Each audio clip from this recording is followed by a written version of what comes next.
जय श्री हरमिलाप साहिब जी। कार्तिक महात्म 11वां अध्याय।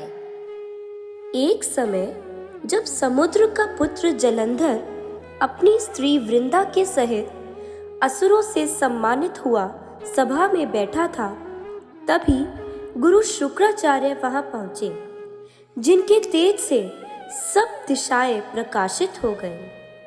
तब गुरुजी को आता देखकर असुरों सहित सागर पुत्र ने उठकर बड़े आदर से उन्हें प्रणाम किया। तेजस्वी गुरुजी ने सबको आशीर्वाद दिया। फिर उनको एक दिव्य आसन पर बैठाकर सब दैत्य भी यथास्थान पर बैठ गए और सागर पुत्र ने नम्रता से यह प्रश्न किया, हे गुरुजी, राहु का सिर किसने काटा था? आप हमें यह बतलाइए।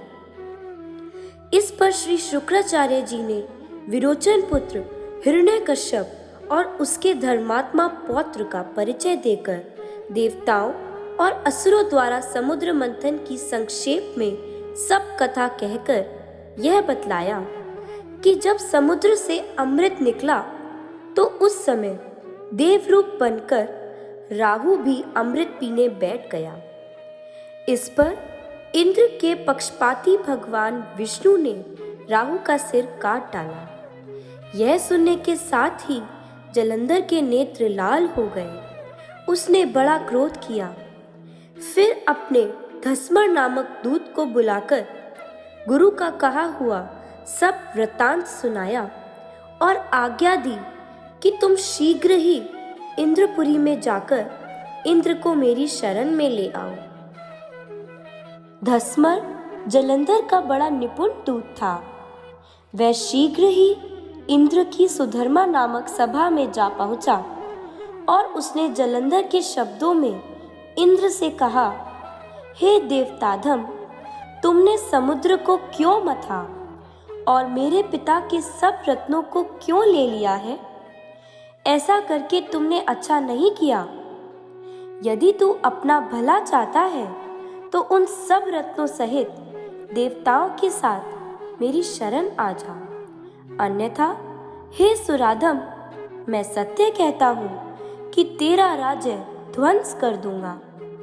इंद्र यह सुनकर बहुत विस्मित हुआ और कहने लगा, पहले सागर ने मेरे भय से सब पर्वतों को अपनी कुक्षी में क्यों स्थान दिया और मेरे शत्रु दैत्यों की क्यों रक्षा की? इसी कारण से मैंने उनके सब रत्न हरण किए हैं। मैं सत्य कहता हूँ कि मेरा द्रोही सुखी नहीं रह सकता। इंद्र की बात सुनकर वह दूत शीघ्र ही जलंधर के पास आया और सब बातें उसे कह सुनाई, जिन्हें सुनते ही वह दैत्य क्रोध के मारे अपने होठों को काटने लगा और देवताओं को जीतने के लिए उसने उद्योग आरंभ किया। फिर तो सब दिशाओं तथा पाताल से करोड़ों दैत्य उसके पास पहुंच गए। शुंभ निशुंभ सेनापतियों को साथ लेकर जलंधर इंद्र से युद्ध करने लगा। शीघ्र ही उसने इंद्र के नंदन वन में अपनी विशाल सेना उतार दी। वीरों की शंख ध्वनि और घोर गर्जन से इंद्रपुरी गूंज उठी। अमरावती छोड़ देवता उनसे युद्ध करने चले। भयानक मारकाट हुई। दोनों पक्षों के आचार्य अपने अपने मृतकों को जीवित करने लगे। असुरों के आचार्य गुरु शुक्र अपनी मृत संजीवनी विद्या से और देव गुरु बृहस्पति द्रोणागिरी से औषधियां लाकर मृतकों को जलाते रहे। इस पर जलंधर ने अपने गुरु शुक्राचार्य जी से क्रुद्ध होकर कहा, मेरे हाथ से मरे हुए देवता कैसे जीवित हैं? जिलाने वाली औषधियां तो सब आपके पास ही हैं, फिर यह कैसे संभव है? इस पर श्री शुक्राचार्य जी ने गुरुदेव श्री बृहस्पति जी द्वारा द्रोणागिरी से औषधि लाकर देवताओं को जिलाने की बात बताई। यह सुनकर जलंधर और भी क्रुद्ध हो गया। श्री शुक्राचार्य जी ने कहा, क्रुद्ध क्यों होते हो?